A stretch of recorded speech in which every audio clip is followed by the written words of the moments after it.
And welcome to Paul Ratman Koi. Beautiful day today.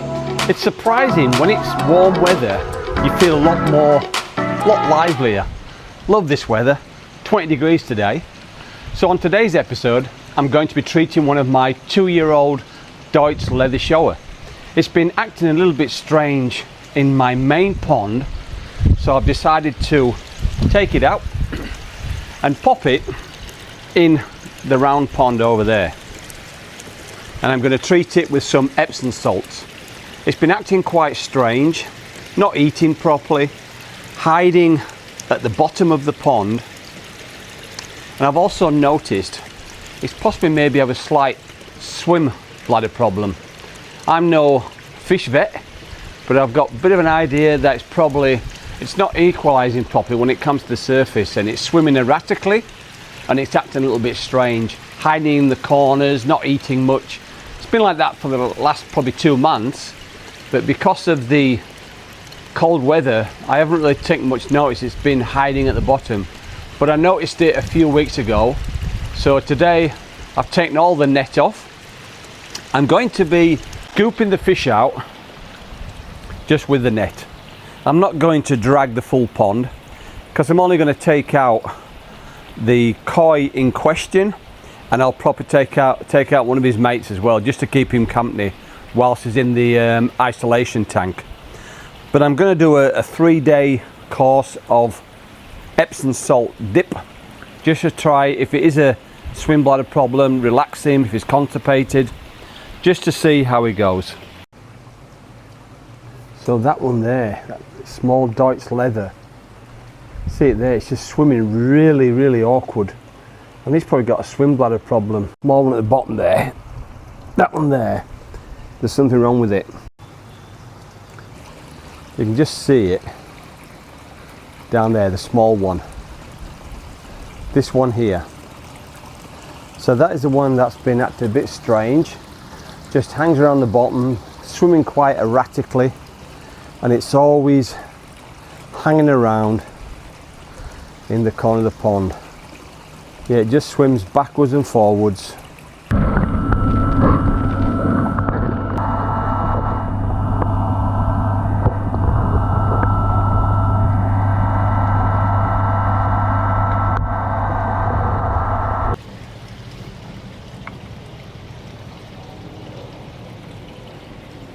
Nope, it's scarpered again.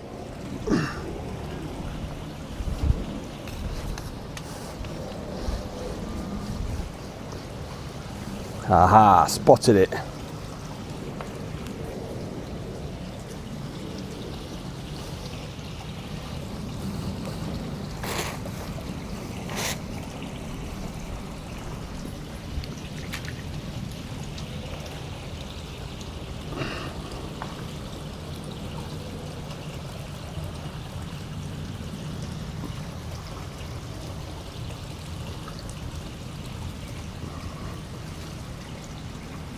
Come on. There you go. So I've got it now. Yeah, it is a bit awkward sometimes because it is a 2 metre deep pond and it's 6 metres long and 3.5 wide. But I'll show you the fish in question now.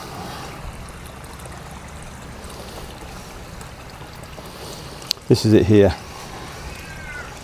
It's just, you can see the sumis are real off colour. It's usually like black ink, and it's a Doitsu leather.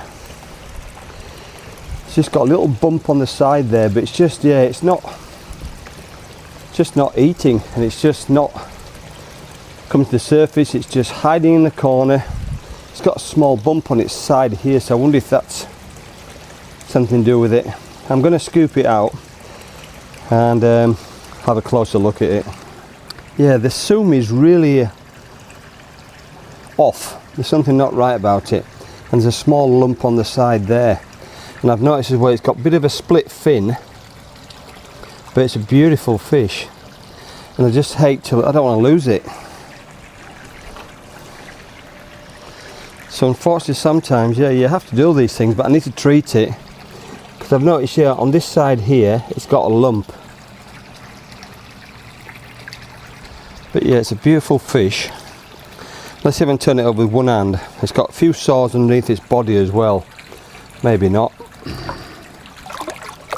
Yeah, just see it's got a few sores underneath its body as well, which I'm thinking it possibly could be a bit of a bacterial infection, but I don't know. It's just not swimming right, and it's got a few little lumps to the side as well. But I'm all for looking after my fish. I hate it when I lose fish. I just need to treat this before it gets any worse.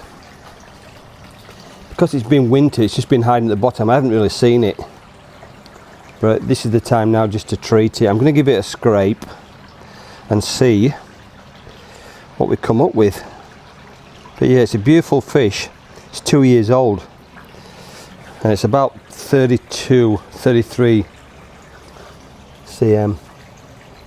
But that black, that sumi is usually jet black on it. And it's just tending to fade a little bit, which is giving the indication it's possibly off something, a little bit bacterial infection.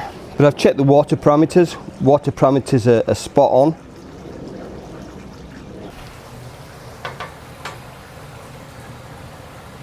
So this is my third sample now, and I still can't find anything.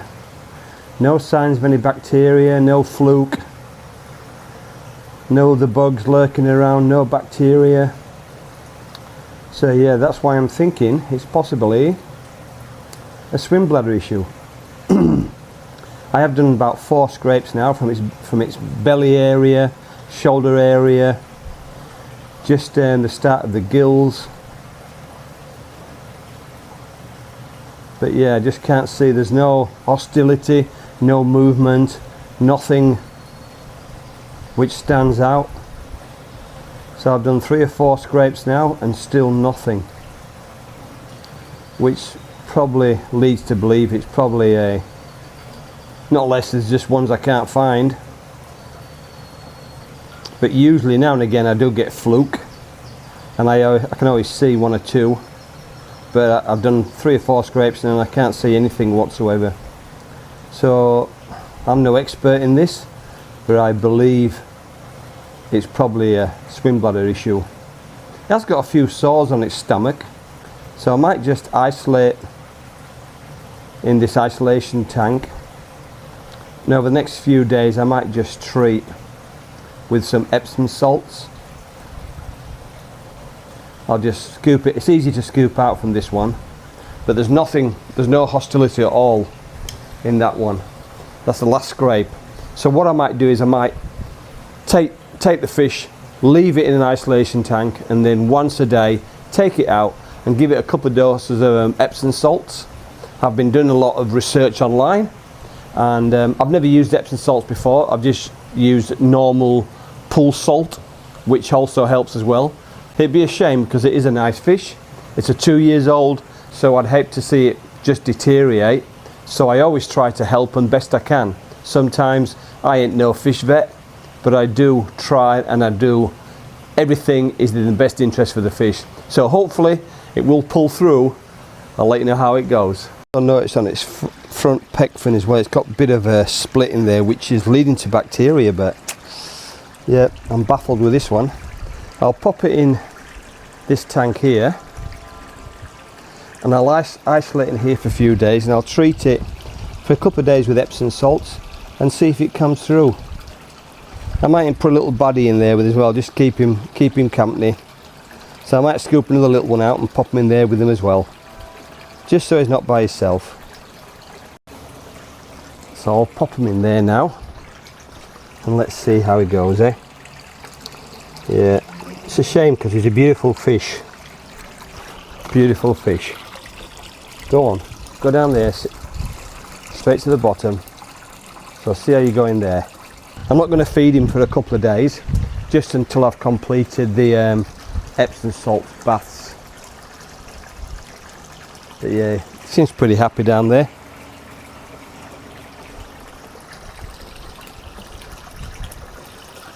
Yeah, just at the bottom like he always does. At least now with this pond here, I can just, you know, take him out and treat him, because I want him to get better. And it's a lot easier. You can see him there, he just struggles to swim, and it just looks like when he's swimming it's just so much effort. His tail is going crazy, and it should be just a gliding, a smooth movement, but he's just, yeah, it looks like he's fighting to swim, which believes possibly swim bladder problem. You can see him there, he just swims around erratic like that, doesn't really get nowhere, and then he'll just lay still and stay on the bottom. Put one of his little mates in with him as well, just to keep him company. This is from the same year, about 2 years old, about 32, 33 cm. So I'll pop that in with him as well. I'll give you a quick look at this whilst I've got him out. I'll pop him in the bowl. Whilst I've got that one out, I'll also do a bit of I've done a scrape as well, so I'll check that one out as well. See if there's any little bugs on that one. At least putting him in the isolation tank with his mate. Yeah, none whatsoever.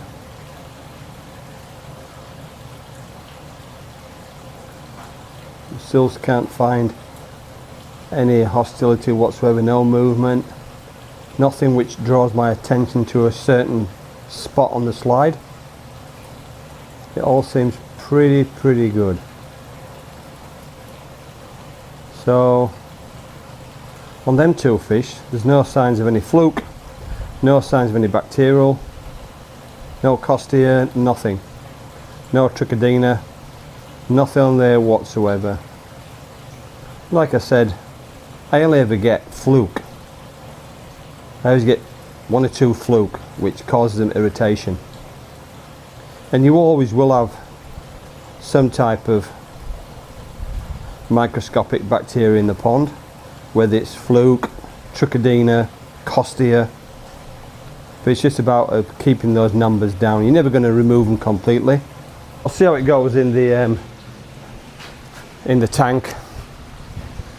We can always see how they go.